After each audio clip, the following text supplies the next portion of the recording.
ħarira mużika soft, tara s-sibli ħarira mużika soft. Wara ħanitolbu daw kolla tixtiqu talb, ħanitolbu ma'kom xorta. Id-differenza, mbagħad ngħidilkom kif ħanitolbu, biex m'hemm bżonn ikolkom lili, imma ħanitlob ma'kom jiena u inti. Marja lil Mulej, nilqawkom eżis aħwa ta' Facebook, ta' YouTube, nilqawkom fostna l-lejla, lestu l-kelma tal-Mulej biex tirċivu l-kelma li Alla għandu għalik biex jibnik, biex jisaxħek u biex jinkoraġġik. Speċjalment f'dawn iż-żminijiet diffiċli li d-dinja għaddejja minnhom. U nixtieq nagħtikom parir. Nixtieq nagħtir parir lilkom eżis familja River of Love. Eżis aħwa, ħbieb, dawk kollha li intom issegwu dan il-Ministeru. Number one, kulħadd jaf, kull min huwa ħaj jaf li dawn huma żminijiet diffiċli. Sewwa minn kulat. Żminijiet diffiċli għax il-mard, żmien diffiċli, mħabba ġobbijiet, żmien diffiċli gwerer u xnijat ta' gwerer, żmien diffiċli ta' dak li qed naraw ukoll għaddej mill-Amerika, għax ovvjament dak li għaddej l-Amerika jaffettwa d-dinja kollha. Imma aħna maħniex poplu bla tama. Aħna għandna poplu, aħna l-poplu tal-Mulej. U l-Mulej huwa magħna, aħna ma narawx l-affarijiet kif jarawhom id-dinja. Ngħaddu minn żmien diffiċli xorta waħda, imma ma ngħaddux bħalhom ma neħħendeljawx l-affarijiet bħal ma jħendeljawhom id-dinja, amen? Għax aħna għandna l-Mulej magħna, amen, alleluja. Aħna mhux ħaniddispraw, mhux ħanaqtaw qalbna, ħanibqgħu sodi, inħarsu lejn Ġesu. F'isem Ġesu Kristu dan iż-żmien ngħaddu minnu.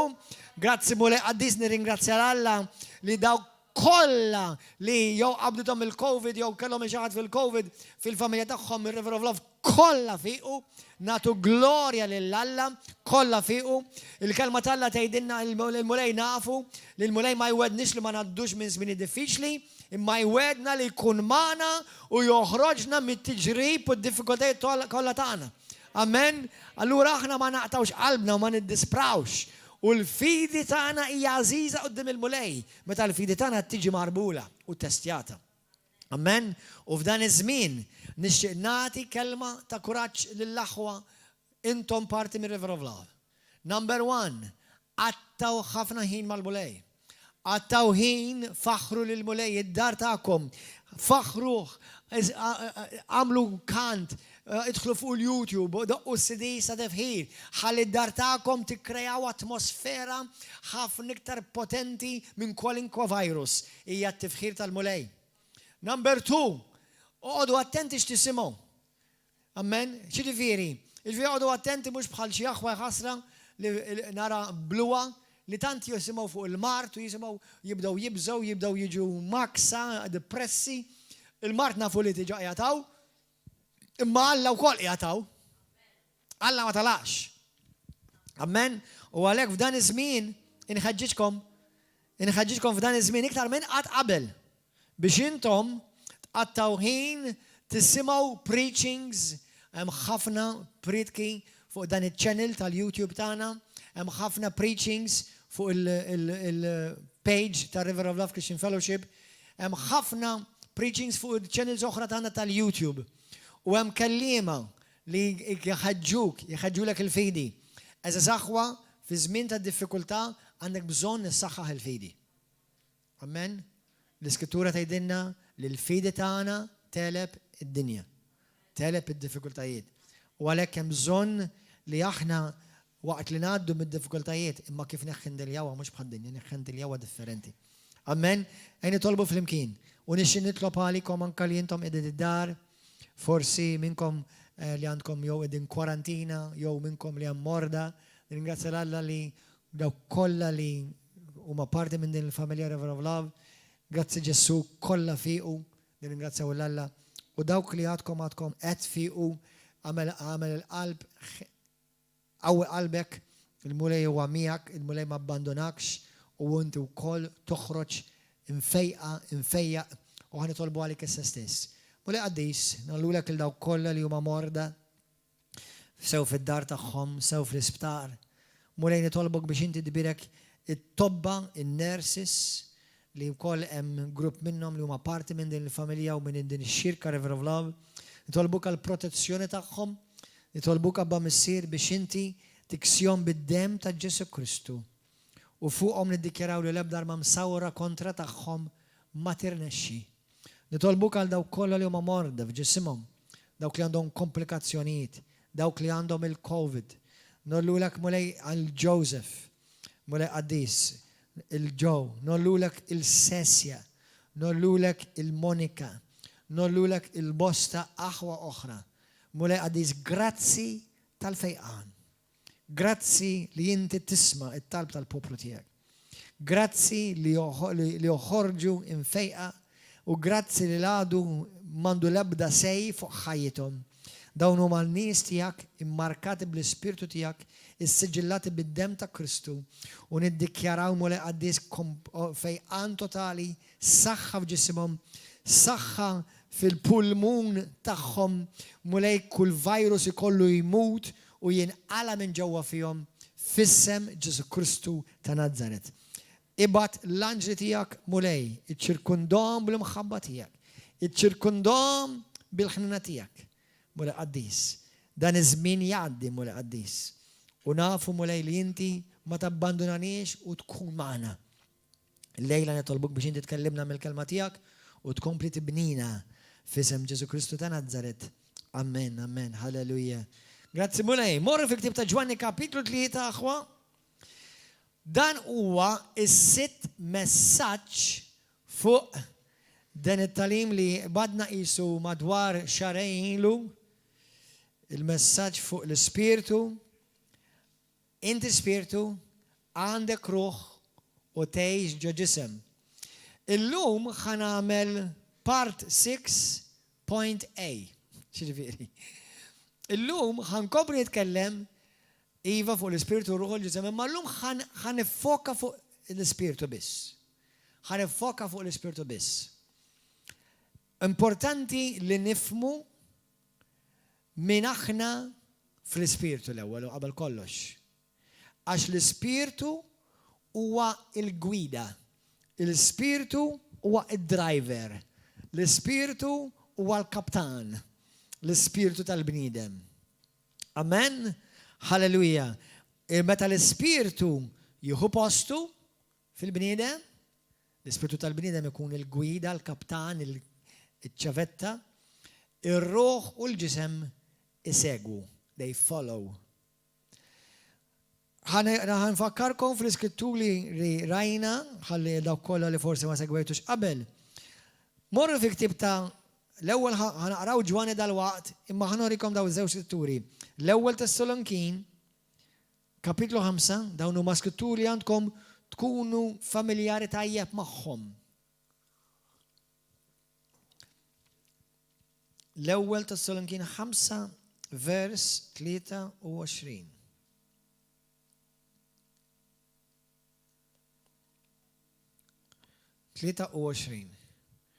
U Alla taslim iqaddiskom f'kollox. Il-kelma iqaddiskom tfisser jisseparakom, iwarrabkom għalih, jikkonsagrakom u jwarrabkom għalih. Alla dan jagħmlu u jżomkom sħaħ bla mit-tifsa. Jżomkom sħaħ bla mit-tifsa. Fl-ispirtu, fil-ruħ u fil-ġisem. Sa ma jiġi ġsidna Ġesu Kristu. Mela din l-iskrittura bl-aktar mod ċar, din huwa naqra basic introduction, ħalli kulħadd inkunu fuq l-istess paġna. Din hija ċara li l-iskrittura tgħidilna li aħna tlieta f'wieħed. Issa, din hija statement li għedtu fil-messaġġi ta' qabel, ħan nirrepeti lil nifsi wkoll illum biex intom tifhmu.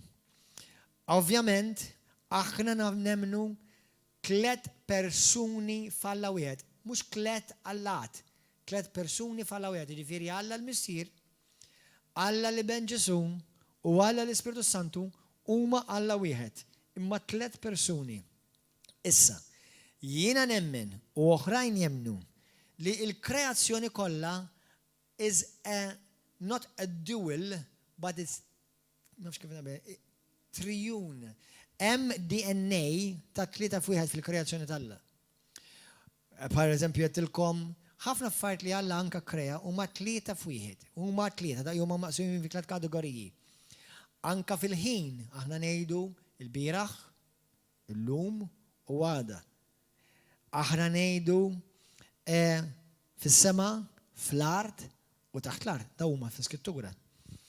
Aħna ngħidu jew kellha tgħid l-Iskrittura hemm tliet mamudijiet. Hemm il-mamudija fil-ġisem ta' Kristu, dik hija l-aktar waħda essenzjali mingħajr ma tistax tissalva għax hija meta twilet minn ġdid. Hemm il-mamudija fl-ilma li Ġesu jikkmanda lil kull min hu magħmulet minn ġdid biex jagħmel li bniedem jitgħammet taħt l-ilma u hemm il-mamudija tal-Ispirtu. Mela hemm tliet mamudijiet fil-ġisem ta' Kristu, fl-ilma u fl-Ispirtu. Hemm tliet kategoriji ta' doni. Għandek id-doni, għandek 9 doni u huma maqsum fi tliet kategoriji. Id-doni profetiċi li jaraw u jgħidu xi ħaġa, id-doni tal-qawwa li jagħmlu xi ħaġa, għandek id-doni li tal-lingwa għax għandek il-lingwi, l-interpretazzjoni tal-lingwi, l-profezija, għandek il-don tal-mirakli, tal-fidi speċjali, sewa u insomma hemm 9 tisgħu sibuhom fl-ewwel Korintin kapitlu 12. U dawn id-doni huma maqsumin fi tlieta. Għandek ukoll il-Bibja tista' taqsamha fi tlieta. Hawn min jaqsamha fi tnejn, mhux problema. Però jiena nippreferi naqsamha fi tlieta għaliex. Għandek iż-żmien ta' qabel Kristu, għandek iż-żmien ta' waqt li Ġesu kien fuq id-dinja u għandek iż-żmien ta' Ġesu li meta miet u rxaxta. Amen? Allura ħafna mill-affarijiet naraw il-firma, the signature of God in His creation. 3. Many things are 3. U jina u inti ukoll we are 3. Aħna spiritu nejx għandi jien min jien. Meta jina ngħid jien, għal min jien qed nirreferi. Meta jina ngħid jien l-Ispirtu. Għandi ruħ, jiġifieri nippossedi ruħ u ngħix l-indirizz tiegħi huwa ġo ġisem. Issa simgħuni aħwa, ir-ruħ l-Iskrittura għandna kif rajnija hija distinta mill-Ispirtu, però taħdem ħafna mal-Ispirtu. Hija distinta mal-ġisem, però wkoll konnessa mal-ġisem. Meta bniedem fil-Bibja titkellem fuq bniedem karnali, il-bniedem karnali mhux biss għax għandu ġisem, imma wkoll bniedem li jiġifieri għadu mhux matur u mhux suġġett jew sottomess għall-Ispirtu. Dak huwa bniedem karnali. Jiġifieri, bniedem karnali jista' jfisser bniedem li pereżempju jekk inti għandek il-gula, dak jgħidu l-gula tal-ikel, tikol bla doċ u tikol ruxmata bla doċ, dak huwa dnub tal-ġisem. Però mbagħad għandek id-dnubiet tar-ruħ fis-sens fejn jekk jiena nirrabja u nitlef l-erre. Dik hija fir-ruħ. Fir-ruħ tiegħi. Però ħafna drabi fl-Iskrittura jirreferi għal dawk it-tnejn karnali, bniedem li jaġixxi għal dawk iż-żewġ tipi ta' dnub, pereżempju waħda huwa fil-ġisem, it-trab, u l-ieħor fil-ġisem fil-parti tar-ruħ, jiġifieri wkoll huwa karnali. Il-bniedem spiritwali, il-bniedem li huwa matur fi Kristu, jiġifieri il-bniedem li id-deċiżjoni tiegħu, il-mixja tiegħu hija bbażata billi ħalli l-Ispirtu tiegħu jiggwidah, jiddettalu ħajtu. Qed tifhmu? Dak il-bniedem huwa bniedem matur fl-Ispirtu. Iktar ma timmatura fl-Ispirtu, iktar inti ħatikber, ħatissaħħaħ fil-realm tal-ruħ u iktar il-ġisem ħajobdi. Issa, morru fil-ktib tal-Lut kapitlu 4. Lut 4.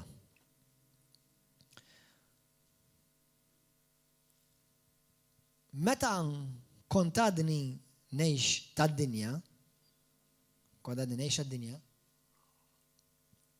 ma kontx naf li jiena spiritu u għandi ruħ u ngħix ġa ġisem, għax jiena dejjem smajthom jgħidu li aħna għandna ruħ u għandna ġisem.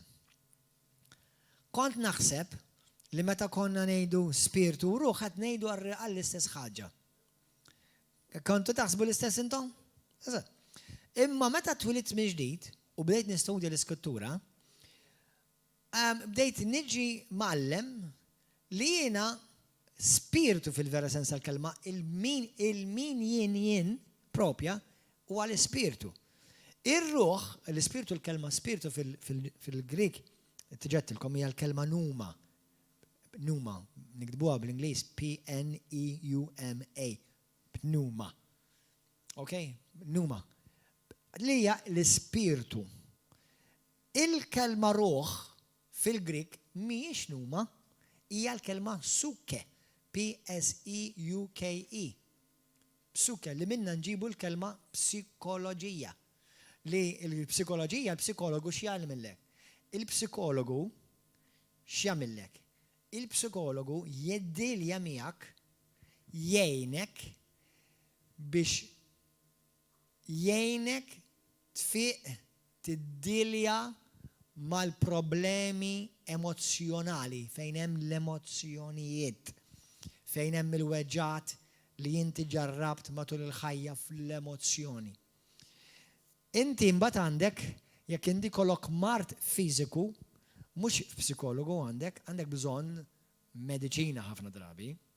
Allora tkun mediċina għal ġisem, mhux titrattalek ir-ruħ, titrattalek il-ġisem. Ir-ruħ bħalma diġà għedtilkom qabel u għal dawk li ma smajtunix, hija dik il-parti li minna fija hemm il-ħsibijiet tagħna, l-immaġinazzjonijiet tagħna, is-subconscious tagħna. Dawk huma parti mir-ruħ. Issa mingħajr il-kelma talla, jiena u inti qatt ma ħankunu nistgħu nifhmu l-ispirtu tagħna.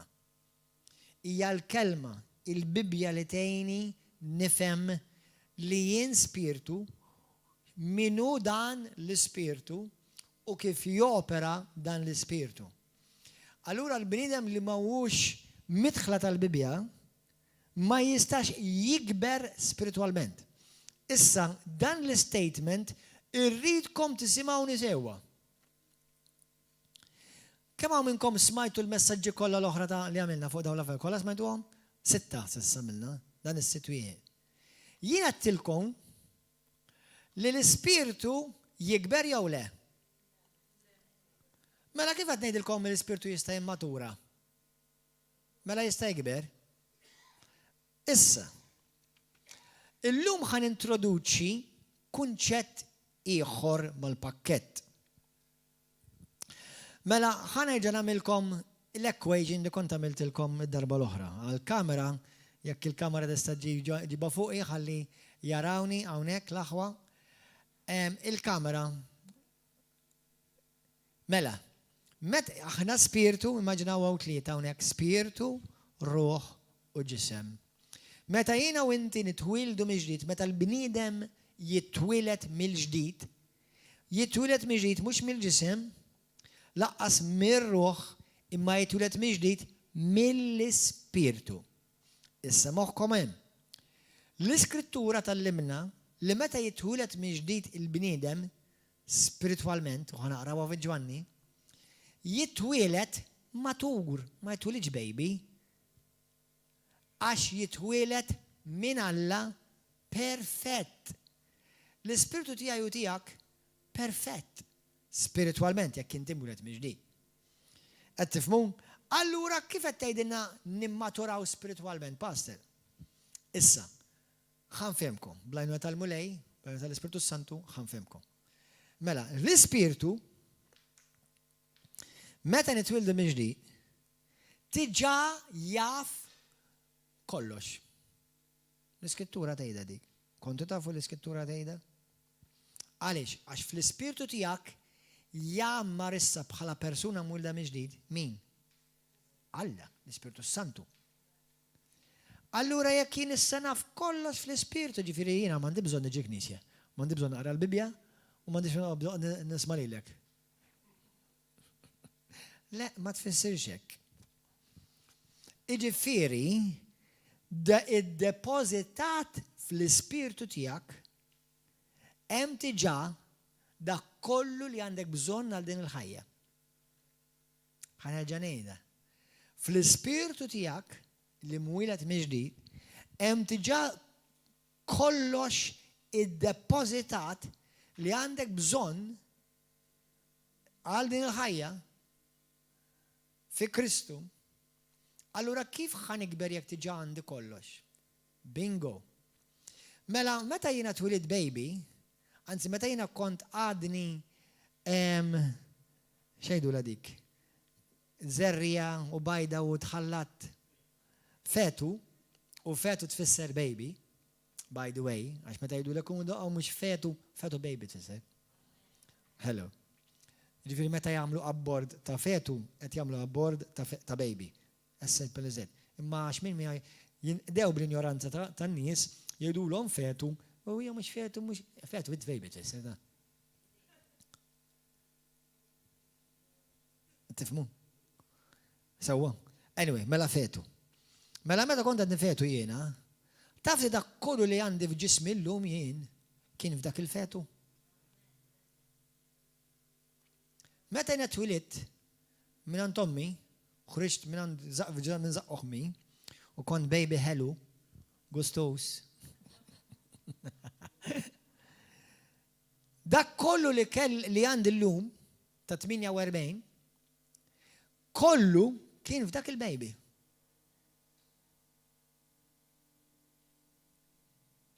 Il-muscle li kelli f'idejja, f'saqajja, f'dari, kollu kien fil-baby.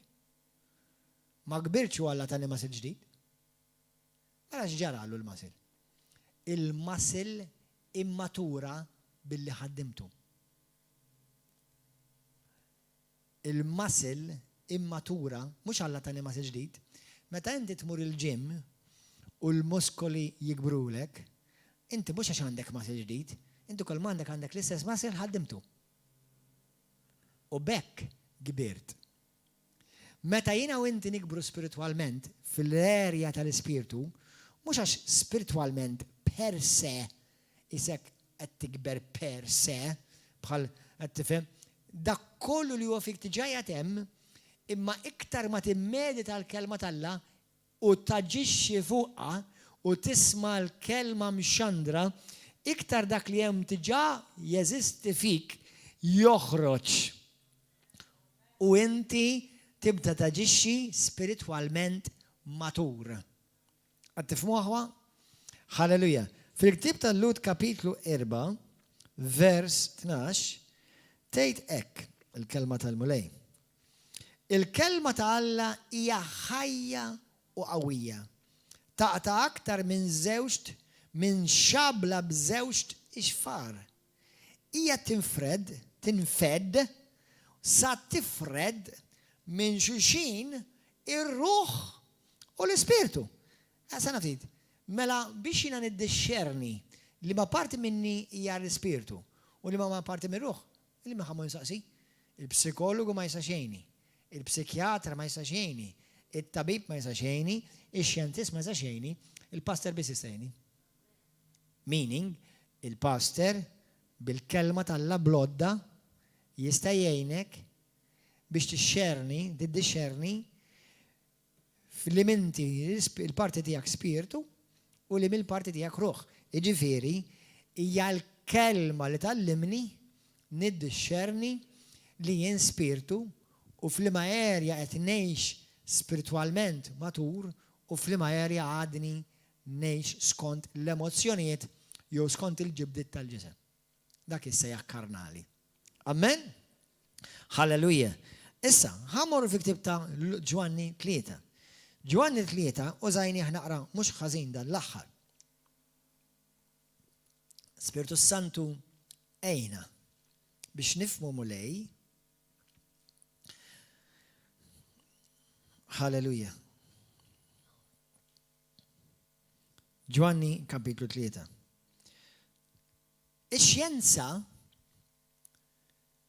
għamlet ħafna avvanzi fejn jiġi kif il-bniedem jista' jikber u jgħix healthy fiżikament.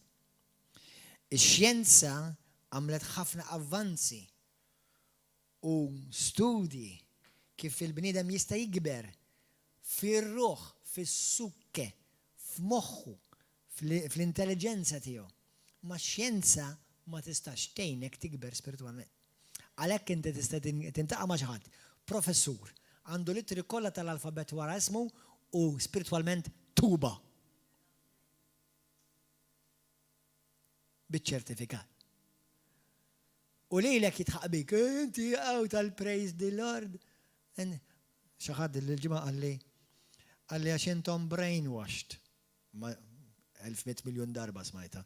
Tulhom aħjar milli tkun brain dead. Jien brainwashed.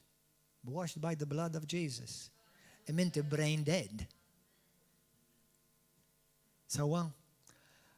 Mela, jiena nemmen li kulħadd huwa brainwashed actually. Għaw minnu maħsul bil-kelma talla u għaw minnu maħsul bil-ħmiġ tad-dilja. Jekkux futbol, jekkux politika, jekkux ħdura, jekkux lanzita, jekkux ejra, jekkux flus, kilba, kulħadd brainwash b'xi ħaġa. Jiddependi issa x'biex ħaġġedded ħsibijietek u femietek. Imma għalhekk inti għandek nies li tant studjaw xjenza, tant jafu matematika, u mbagħad kellimhom fuq Alla u qishom għandhom hekk ara. Hello, is anybody there? Għaliex? Għax huma spiritwalment mejta. Għax bi-studju kollha tagħhom l-ebda parti mill-istudji xjentifiċi kollha tagħhom li huma tajbin għal din il-ħajja ma jistgħu jgħinuhom ikunu nies tal-Alla. Titwiled bil-fors mill-ġdid, mis-sema u l-Ispirtu tal-Alla jinvadilek lil ħajtek u jagħtik spiritu ġdid ġej mis-sema. Biex tibda tifhem l-affarijiet tal-mulej, tas-smewiet. Qed tifhmuha? Għalhekk nieħu pjaċir. Pereżempju, jiena ġieli qedtilkom fuq daw, għandi żewġ ħbieb tiegħi, psikjatri. Apparti li l-mara tiegħi psikologa. Sewwa studjat xjenza, studjat affarijiet li huma ta' ġid għall-ħajja, jitagħmel il-ġid bihom. Imma pereżempju jiena naf żewġ psikjatri li huma bravi ħafna. Ħafna bravi u nippoċi nitkellem magħhom għax jifmu l-affarijiet spiritwali. It-tnejn iħobbu l-mulej, it-tnejn jaqraw il-Bibja, it-tnejn li huma kienu f'xi żmien jattendu komunitajiet karizmatiċi, kristjani. Allura dawn għandhom għarfien. Qed tifhmu? Allura da xi ħadd jekk xi ħadd ikellem il-mulej, mhux jgħidulhom dan hemm tek nifhmek għax inti issa titkellem fuq realm ieħor li mhux xjentifiku huwa realm spiritwali.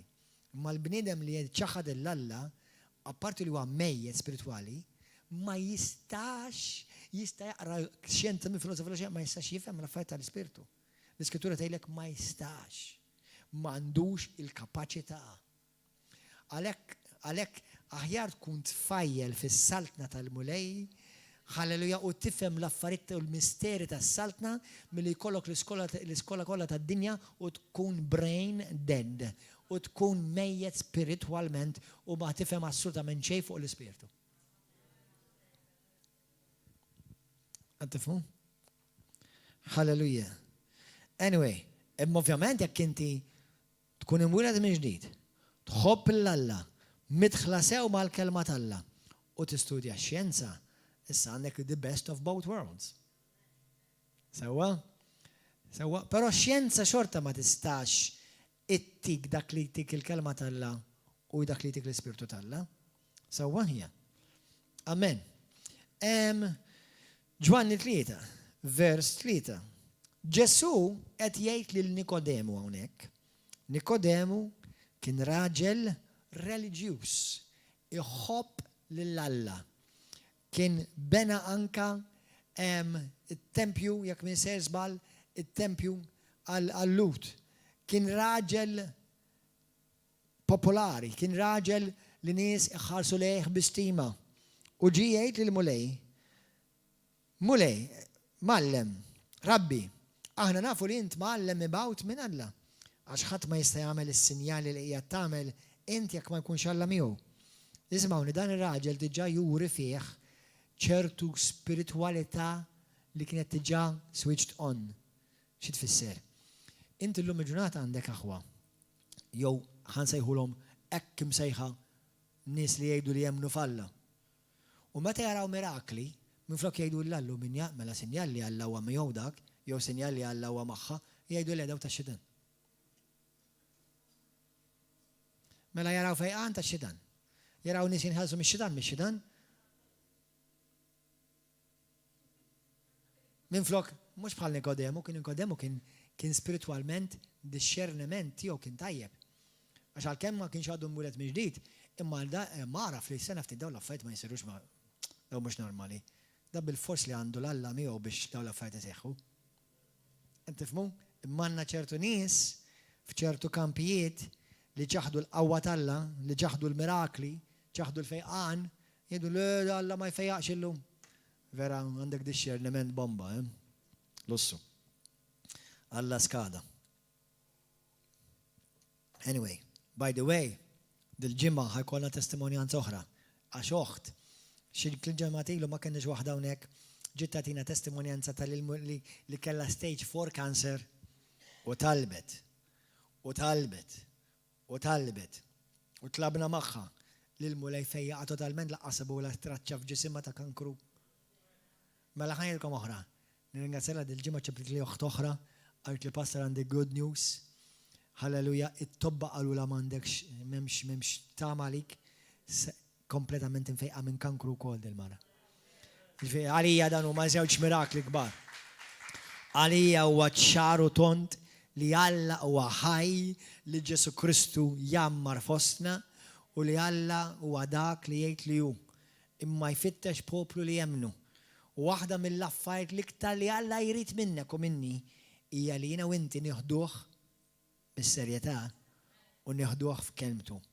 Mulej inti għedta, mela nemmina. Qed nifhem kollox le, imma la għedta inti nemmina. Qed nara ir-revelazzjoni sħiħa tagħha di le, imma la għedta inti nemmina. Qed tifhmu aħwa? Halleluja, grazzi Ġesu. Fejn ma tifhimx, Pawlu jgħid fi Filippin kapitlu 3:15, jgħid fejn ma tifhimx, fejn ma tarax, Alla itlob u Alla jtik ir-revelazzjoni. U jirrevelalek. Amen.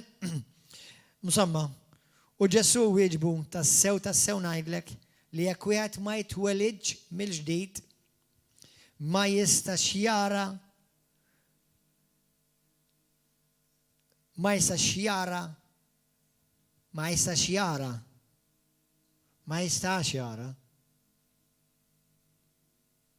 Smajta di? Jekk wieħed jitwelidx mill-ġdid ma jistax jara. Għalhekk kemm inkom provajtu taqraw il-Bibja qabel ma twelidtu minn ġdid? Hawn xi ħaġa provajtu fimtu xi ħaġa ma taqrajtuha?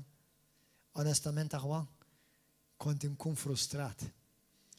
Kelli x-xewqa li nipprova nifhem il-Bibja qabel ma kont imwieled minn ġdid, però jiena kont tlajt fi knisja ta' tradizzjonijiet bħal maġġoranza bħalkom fejn kunu jgħidu li taqrax il-Bibja x'tħawdek u jiena kont nipprova naqra l-Bibja u ma kontx nifhem assolutament xejn u kellhom raġun. Ma kont nifhem xejn.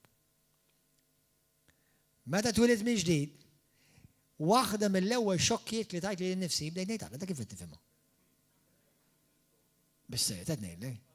Bdejt ngħid ara dak kif qed nifhmu. Daw kienu jgħidu li ma tistax tifhimha l-Bibja ma jien qed nifhimha. Illa men kemm tagħmel sens di.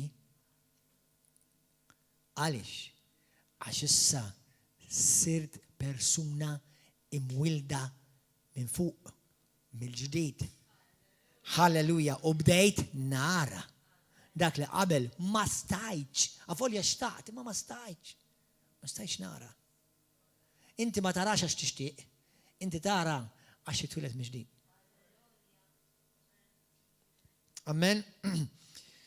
Tassew ngħidlek li jekk wieħed ma jitwilidx mill-ġdid ma jistax jara mis-salda d'Alla. Żommu f'moħħkom li għalissa Ġesu qed jgħidlu ma jistax jara. Jekk intom taqraw l-Iskrittura, kif kienu jaraw għas-saltna tal-Alla? Kif kienet tidher is-saltna tal-Alla? Il-mirakli kienu s-sinjali tas-saltna tal-Alla. Il-fejqan kienet is-sinjal tal-saltna tal-Alla. Xi ħadd jinħeles minn demonju kienet is-sinjal tas-saltna tal-Alla. Persuna li kienet fil-prostituzzjoni u tiġri wara Ġesu Kristu u ħajjita kif tintaqa' ma' Ġesu di l-għamlet xi żmien ta' korsijiet ta' terapiji. Nintaqat ma' Ġesu u ħajjita bang inbidlet. Dik x'kien dak huma s-sinjali tas-saltna tal-Alla.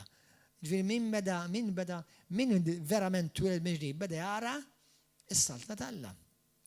Imma min jirriġetta l-Kristu ma dawn l-affarijiet ma jistax jarahom, ma jistax jifhimhom. U ma jafx kif iseħħu. Amen? Allura, u din il-kelma, jekk ma jitwilidx minn ġdid, letteralment tfisser jekk ma jitwilidx minn fuq. Letteralment tfisser bl-Ingliż born from above.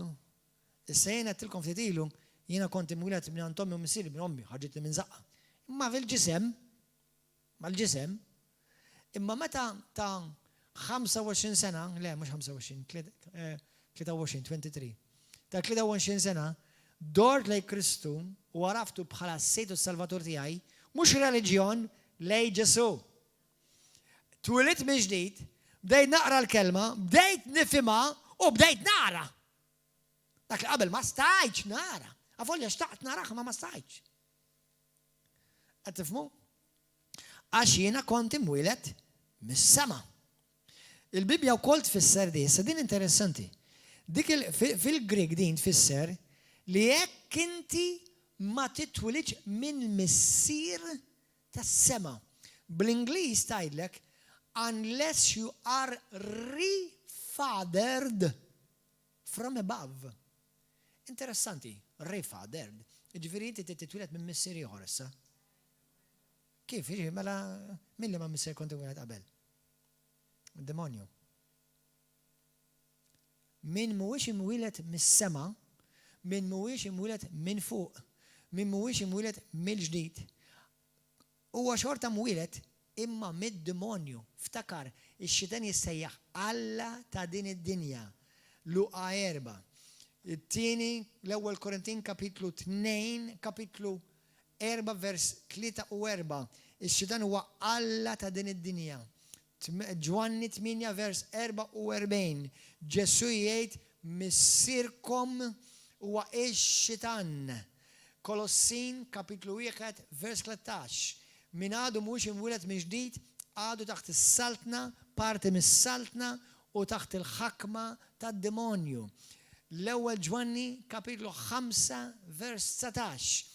Ix-xitan għandu taħtu id-dinja kollha. Imma dawk li huma mwielda mill-ġdid mhumiex taħtu. Huma taħt missier ieħor. Huma jiġu fuqu. Halleluja. Halleluja. Din il-Bibja tgħidlek that the whole world is under the sway, under the influence of the wicked one. Taħt il-ħażin, taħt il-ħażen. L-ewwel Ġwanni 5:19 konna ħin narawha. Tifhmu? Imma jiena u inti jekk inti għaraft il-Kristu u jekk għadek qatt ma raftu illum mek xu li tarfu, inti mwieled minn ġdid, ix-xitan issa m'għandux iktar seta' u jett fuqek fir-realm tal-ispirtu.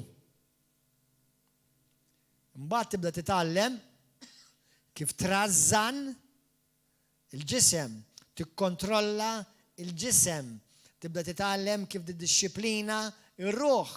Ħalli fl-ebda area ma tkun mittifes. Amen, imma dik huwa proċess ta' maturità. U jiena ngħidlek il-verità, għandek ħajtek kollha tikber u timmatura f'dik l-area. M'intix ħadajdarek nagħmel kors nasal pastor, tasal sal-bib. Qed tifhem? Il-kors isamilhom għax dejjem jgħinuk. L-istudju għamlu għax ħajjejnek. Imma l-proċess ta' maturità ma jaqaf qatt f'din id-dinja qatt minn ħadejt jiena wasalt. Amen. issa tista' tavvanza, u hemm ħafna fejn tista' tavvanza, imma mhix ħatasal hawn fid-dinja għax aħna dejjem qed nimmaturaw u dejjem hemm xi tallem. Amen. Issa jekk wieħed ma jitwilidx minn ġdid letteralment minn fuq, ma jistax jara s-saltan Alla. Allu Nikodemu kif jista' wieħed jitwieled wara li jkun xieħ. Mela minn Nikodemu fehmu ma femux, fehmu ħażin. Ġesu kien jitkellem spiritualment. U dak fehmu fil-ġisem. Kif ħana ġan twiled tant ommi? Jien xieħ ta' kif nista' ġan twiled nidħol ġeżaq ommi? Ma femux. U din hija l-problema ta' ħafna Kristjani tal-lum il-ġurnata. Hemmhekk hemm id-differenza fejn hemm għarfien u fejn hemm revelazzjoni. Dik id-differenza ta' ħafna Kristjani aqwa. Fejn many Christians may have knowledge but they lack revelation. Brothers and sisters, and a teacher does not teach knowledge. A teacher teaches revelation. Because knowledge you can acquire by simply reading a book. But revelation comes by the Holy Spirit, number one, and by one who is anointed to teach the word of the kingdom. Kelli ngħidha bl-Ingliżi għax iddur aħjar. Imma dawk jiġifieri meta inti il-bniedem li huwa msejjaħ jgħallem il-kelma, jekk għandu dilka ta' tal li jgħallem, il-bniedem it-teacher, għalhekk inti tista' tkun teacher tal-iskola, u m'għandekx is-sejħa ta' teacher fis-saltna. Imma jekk inti għandek id-dilka ta' teacher, jekk inti għandek id-dilka tal-apostlu, wis probabbli għandek id-dilkut kollha u topera differenti. Imma mbagħad għandek teachers, bħalma għandek pastor, għandek apostlu, għandek profeta, għandek evangelist. Imma mbagħad jekk inti għandek sejħa apostolika jew topera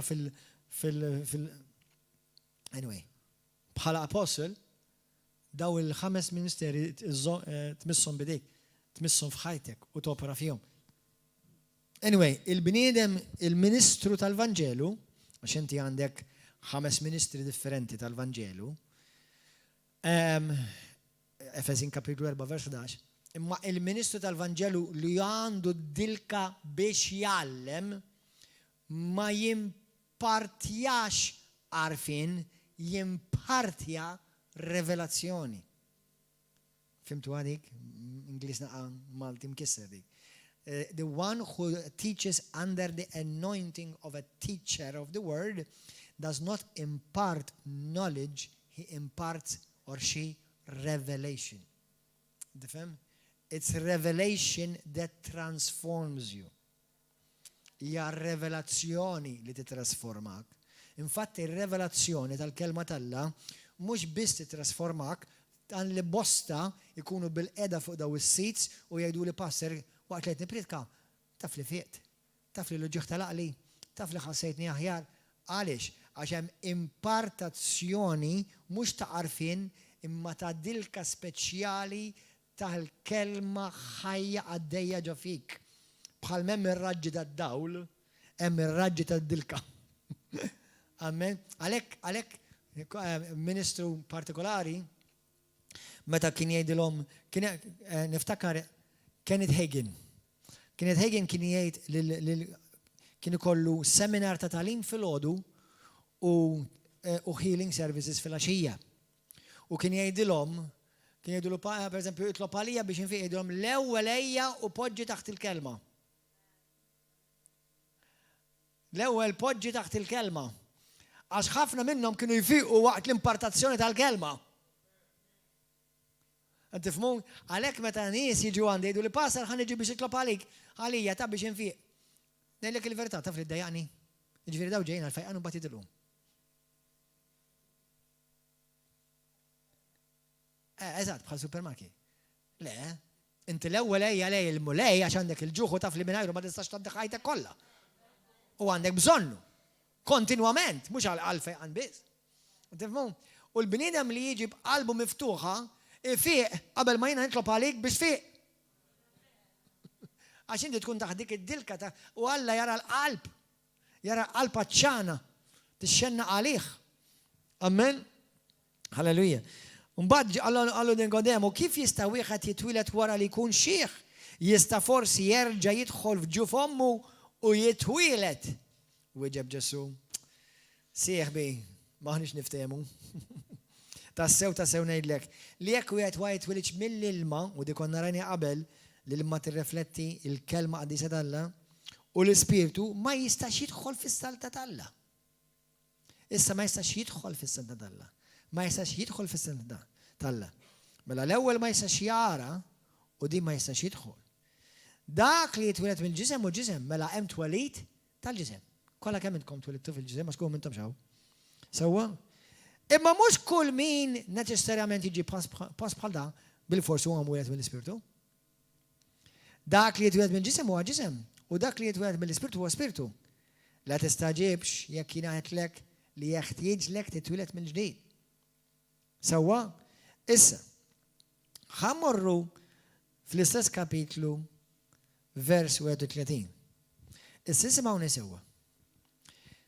Jiena u inti nafu li Ġesu twieled ukoll fil-ġisem. Ġifieri Marija. Lut kapitlu 10 vers 5 Alla sab ġisem biex iweldu minna. Marija offrit ġisima biex Alla jinqeda b'ġisima biha u biex hi twellet lil Ġesu. Fil-ġisem imma weldet Ġesu. Mhux weldetu fl-Ispirtu, għax Ġesu kien Alla. Ġesu kreja lil Marija, ma kienet jikkreja d-dinja. Sewwa? Issa, imma Ġesu issa, l-Iskrittura tgħidlek li Ġesu ġej mis-sema. Liema parti minnu ġej mis-sema? L-Ispirtu ġej mis-sema. Għax hu bħal kulħadd twieled mill-ġisem mill-art. Amen? Aħna ma rajniex xi ġisem ġej mis-sema. Le, twieled bħal bniedem mill-ġisem. Imma l-Ispirtu tiegħu ġej mis-sema. Issa, hemm daqsxejn differenza bejnkom u bejnu. All right? Imma il-kunċett huwa li l-Ispirtu ta' Kristu ġej mis-sema. Ġej mis-sema. Issa jiena u inti twilidna spiritualment, Ġesu ma twilid spiritualment, Ġesu kien minn dejjem. All right? Issa jiena u inti imma bħal Ġesu l-Ispirtu tagħna wkoll ġej. Isimgħu Ġesu bla tmiem, Ġesu bla bidu fl-Ispirtu. L-Ispirtu tiegħi għandu bidu. Imma wkoll bħal Ġesu imwildin mis-sema. Ġesu mhux imwieled spiritualment. F'dan il-kapitlu żgur mhux qed jgħidlek almenu. Imma li qed jgħid li l-Ispirtu dak li ġej mis-sema huwa fuq kulħadd. Min hu mill-art huwa tal-art u jgħid ħwejjeġ tal-art. Dak li hu ġej mis-sema u fuq kulħadd. Mela Ġesu ġie, l-Ispirtu tiegħu naraw li l-Ispirtu ta' Ġesu anke minn tarbija naraw li meta intilef fit-tempju, ma naħsibx li huwa intilef, naħseb il-ġenituri tiegħu intilfu għax hu kien jaf eżattament fejn kellu jkun. Huma ma kinux jafu fejn hu kellu jkun. Huma kienu mitlufa mhux hu. Mhux Ġesu intilef fit-tempju, huma ntilfu fid-diskussjoni u fil-karavan. Sewwa? Anyway, u Ġesu Alla Marija Alla Mara, ma tafx li jiena ġej biex nagħmel ir-rida ta' missieri. Għalfejn tiċċassa li jiena qadaw, ma tafx li jiena hawn suppost inkun. Jien mhux għalhekk ġej. Min qallu li kellu jiġi hekk? Min għalmu li kellu jkun fit-tempju jgħallem il-kelma? Lill-iskribi? Għax kien Alla. Ġesu kiber. Ma Ġesu minn spirtu kien diġà jaf kollox. Għax kien Alla. Fil-ġisem kiber u bħala bniedem itgħallem jobdi wkoll. Bħala bniedem il-Bibja tgħidlek itgħallem jissottometti lej l-awtorità. Ġifieri tista' tkun apostlu fuq l-apostli kollha. Jekk inti ħad tkun parti minn il-Knisja tiġi u tpoġġi bil-qiegħda tkun taħt awtorità. Bħali, jekk jien ammur knisja x'imkien. Sewwa insifer u mmur nkun parti minn knisja x'imkien, irid imur nissottometti taħt dak il-passi. Ma sax ngħidu jiena Gordon John Maġi. Issa ħanuħu over jiena x'jiena anointed. Ma sax nagħmel hekk. Tifhmu? Ġifieri aħna kollha irridu nobdu nkunu sottomessi għall-awtorità. U ma uħat fis-saltna jekk qed jopera b'mod ħelti li mhuwiex taħt awtorità. Mawħat. Kulħadd huwa taħt xi awtorità u mhux qed ngħid bis-salalla. Jiġifieri għax imbagħad aħna xi kultant issib ċertu nies once li jirrebellaw u issa jridu jagħmlu li jridu ma jiena malla biss għandi x'naqsam issa malla biss issa sekk biss l-awtorità li sabil ix-xalla. Le. Dak huwa konċett ieħor ħafna minnkom suppost tallimtuh. Anyway, issa l-biċċa xogħol għadi, x'qed ngħidu aħna? L-ispirtu tagħna ġej minn fejn? Minn fejn inti twilit minn ġdid inti? Mela t-tieni Korintin kapitlu 5 vers 17 tajt. Narawha malajr, naf li ta' fuq suppost bl-amment, morru hemmhekk ħa narawha malajr. Tieni Korintin. Kapitlu 5 vers 17. Kinti għandek bżonn fejqan, issa stess fejn inti irċievi l-fejqan fis-sem Ġesu Kristu. Halleluja, vers 17. Isimgħuha. Meta wieħed jingħaqad ma' Kristu isir ħolqien ġdid. Il-qadim għadda u daħal ġdid. Issa meta jiena naqgħad ma' Kristu, imnieħli baqa' l-istess, widnejja baqgħu l-istess, ġismi baqa' l-istess ġismi. Ma nbidil xejn minn barra. Sewwa, imma ġewwa l-ispirtu tiegħi nbidel issa. Issa l-ispirtu tiegħi ġie mwieled mill-ġdid. Ġessu jgħidlek li aħna twelidna mis-sema, twelidna mill-ġdid, twelidna mingħand il-Missier, twelidna minn fuq. Mela l-ispirtu tiegħi issa waħda mid-differenzi, mhux l-unika, waħda mid-differenzi hija li Ġesu kellu mingħajr bidu fl-ispirtu, jiena u inti għandna bidu. Issa, ħanejt xi ħaġa li naf li ċertu dal-statement huwa xi kultant diffiċli biex nirċivuh għax tant huwa sabiħ bombastiku. Imma l-istess spiritu tiegħi u tiegħek ukoll ġej mis-sema, ġej minn Alla. Jiena u inti twilidna minn Alla ta'. Inti taf li inti mwieled minn Alla? Għalhekk inti fit-tieni Pietru tgħidlek li aħna issa nieħdu sem min natura tal-Alla. Hekk tgħid l-Iskrittura hija ta'. Naf li huma affarijiet li ġelu jagħmlu lek rasek hekk. Għax tgħidu dik. Tgħid l-istrument dal-kliem. Imma ħa naraw wara. Morru fl-ewwel Ġwanni. L-ewwel Ġwanni. L-ewwel Ġwanni kapitlu 4. Din intom supposta fuq suppost. Mela, jiena u inti spiritu imwieled mis-sema. Jekk xi darba xi ħadd jgħidlek il-ħija Alla batek, jgħidlhom kif taf. Għax vera Alla batek. Il-bniedem imwieled mis-sema Alla batu. Mhux ommi welditni mis-sema. L-ewwel Ġwanni 4. Vers 4. Isma'wa, intom ġejjin minn Alla uliedi. Intom ġejjin minn Alla. Intom ġejjin minn Alla. Minn fejn? Il-Bibja tgħidha di. Mela, l-ewwel Ġwanni kapitlu 5. Vers 4. Mela aħna ġejjin minn Alla. Mela waħda mill-affarijiet iridu nafu, u rridu nkunu nafu sew, hija l-ispirtu tiegħi issa mhuwiex l-ispirtu bħal tad-dinja. Kull min huwa mwieled f'din id-dinja biss l-ispirtu tiegħu ġej mid-dinja u missieru huwa xitan. Jista' jkun sweet, jista' jkun karizmatiku, imma jekk mhuwiex imwieled mill-ġdid, l-ispirtu tiegħu għadu tax-xitan hija. Bħalma konna aħna. Konna ulit il-korra l-Bibja tgħidlek missierna kien id-demonju. Imma wans li twilidna mill-ġdid, ara xi jgħid l-Iskrittura. L-ewwel Ġwanni kapitlu 5. Kull min hu mwieled minn Alla, stenna ftit mela. Mela mhux Ġesu biss ġej minn Alla. Mela Ġesu bla bidu għax huwa etern. Jiena u inti għandna bidu għax ġejna kreati. Imma jiena nemmen Alla wieħed hemm bħala Alla il-kreatur wieħed hemm. Sewwa Ġesu falla etern imma jiena ħriġt minnu. Issa ħantikom ħsieb naqa' bombastiku. Alla jkollu idejat.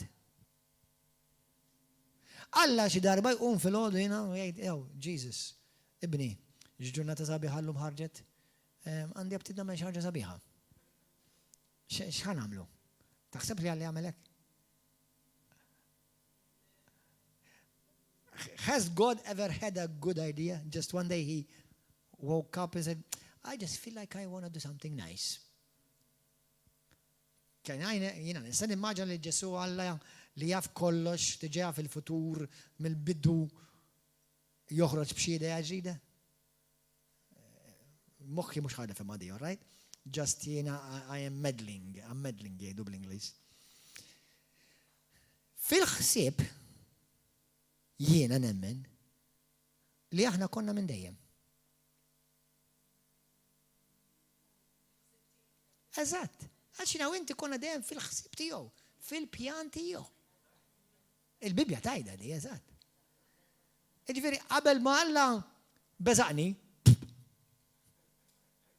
u l-mammi tgħid, u l-mammi għamed għadha fil-għodu, Don naħseb pregnant. Sewwa għax bil-Malti għandna dik l-espressjoni naqra bambastika fejn jgħidu naqra istrabes u l-libnu eżatt bħalu. Għaddej dik tifhem dik l-espressjoni. Allura meta Alla beżaqni jew nefaħni, għax il-Bibja tgħidlek li huwa missier tal-ispirti imwielda mismewit. Jisi, għalija, ma nafx issa, ma nafx kif taranti, nara ma treġix li kieku Alla xi darba ġas ġitu ideja u tgħid, ħa nagħmel il-Gordon. Jiena nemmen, u ma nistax nifhimha għax l-eternità hija kunċett li moħħna ma jfaħx, li jiena minn dejjem kont fil-pjan tal-Alla. Allura minn dak il-att aħna eterni wkoll. Imma naf żgur li għandna eterni fil-futur u qatt ma ħajkonna tmiem. Dak żgur. Qed tifhmu? Dak żgur. Allura issa jiena u inti l-Iskrittura tgħidlek li aħna ġejna minn Alla, aħna mwielda minn Alla, l-Ispirtu tal-Alla tagħna ħajerġa' ritorna xi darba lejn Alla. Allura issa jekk jiena ħriġt minn mid-demm Tommi u missieri, jiena x'san ġo ġismi, mhux id-demm Tommi u missieri. Mela jekk jiena ħriġt issa minn Alla nnifsu, mela jiena fid-DNA spiritwali tal-Alla tiegħi, x'ħan ġor? Mhux id-DNA tal-Alla fl-ispirtu tiegħi. Qed tifhmu għadi jew le? Jekk fl-ispirtu tiegħi. Mela jiena fl-ispirtu tiegħi li għalkemm hemm l-ispirtu tiegħi u l-ispirtu tal-Alla, però f'ħafna skritturi jgħidlek li aħna ħaġa waħda. Qed tifhmu? Meta jiena ngħid, meta l-Iskrittura tgħidlek fl-ewwel Korintin kapitlu 3, l-ewwel Korintin kapitlu 6, intom it-tempju tal-Ispirtu Santu. Intom it-tempju tal-Ispirtu tal-Alla. Fejn? Liema parti minnkom fejn? Fejn? Fl-ispirtu tiegħi. Issa Alla jista' jaqgħod f'xi ħaġa li mhix qaddisa. Mela l-ispirtu tiegħi huwa qaddis. Alla jista' jaqgħod f'xi ħaġa mniġsa. Mela l-ispirtu tiegħi huwa pur. Just, righteous. B'hekk biss jista' Alla jagħmar fl-ispirtu tiegħi u skritturi jgħidu li l-ispirtu tiegħi u l-ispirtu tiegħu huwa ħaġa waħda. Qed tifhmu aħwa. Qed nitkellmu u qed nitgħallmu dan is-suġġett tant vast, tant importanti u li jgħinni nifhem fejn l-Iskrittura tirreferi għall-ispirtu, fejn l-Iskrittura tirreferi għall-moħħ u għall-emozzjonijiet, jew tirreferi għall-ġiddi tal-ġisem. Mela jiena u inti aħwa spirtu, imwielda mis-sema, b'DNA li ġejja mis-sema, imwieldin minn Alla. ħirġin minn Alla. Ġej imwilda minn Alla, l-iskrittura ċara. Ġejjin mis-sema. U aħna għalhekk issa jekk aħna nimxu verament fi Kristu u fir-realtà ta' minn aħna f'dan it-twelid il-ġdid, aħna msejħa biex nirrenjaw fuq id-dlamien. Għax dak li ġej mis-sema huwa fuq kollox, fuq id-dinja, fuq id-demonju. Fi Kristu Ġesu. Amen. Halleluja, glorja l-Mulej. Ejja nqumu lif aħwa. Ħankomplu nitkellmu fuq dawn l-affarijiet dan nkom xi ħaġa, nkom tifhmu xi ħaġa. Dan huwa talim tal-ġenn. Vast fis-sens huwa glorjuż, il-kelma hija ċara. Sew ħanaċċetta kif inhi, jew kellha reġetta, għax m'hemmx in between. Jew vi jew va, m'hemmx in between. Qed tifhmu? Ovvjament, bl-istess spiritu li nimwilet minnu, li ġej mis-sema, imma ikkrejat. Jiena kelli bidu. Amen. Alla bla bidu. Ġesu bla bidu. Kien minn dejjem. Halleluja. Glorja l-Mulej. Amen. Ejja nitolbu aħwa. Inti jakkaw illum hawn xi ħadd hawnhekk li inti tixtieq tagħti ħajtek il-Kristu. Olli jdejk hawn xi ħadd ixtieq jagħti ħajtek il-Kristu għall-ewwel darba li jdejk hawn xi ħadd l-ewwel darba f'ħajtek. Praise God, grazzi Mulej. Hawn xi ħadd ieħor. Jekk hawn inti xi ħadd fuq il-YouTube jew Facebook tixtieq tagħti ħajtek il-Kristu. Ejda talba warajja minn qalbek, ejda talba wara minn qalbek. Kulħadd ibaxxi rasu u ejda talba minn fommok u minn qalbek jgħidlu mis-Qaddis. Grazzi tal-kelma tiegħek. Mulej grazzi ta' dan il-weird, rik, glorious. Mulej illum naraf li inti Ġesu liben talla il-ħaj. Inti s-sit u s-salvatur tiegħi. Int mittalija fuq is-salib u permezz tal-mewt, permezz tad-dem li ġerrit, permezz tad-difna u l-qawmin mill-mewt tiegħek, illum jien salvat. Dan nemnu minn qalbi Mulej. Inti li benta l-ħaj. Int biss tista' issalvani u int biss it-tama tiegħi Mulej. Ejja f'ħajti poġġi fuq it-tron ta' qalbi u millum il-qudiem ħajsir minni skont kemmtek dak li trid int. Nagħtik glorja u tifħir f'isem Ġesu Kristu.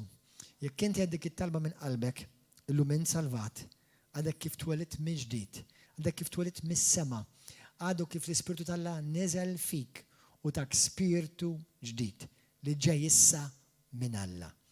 Halleluja. U issa kompli ikber ħadd immatura fil-Mulej billi tagħmel tliet affarijiet. Aqra l-Bibja.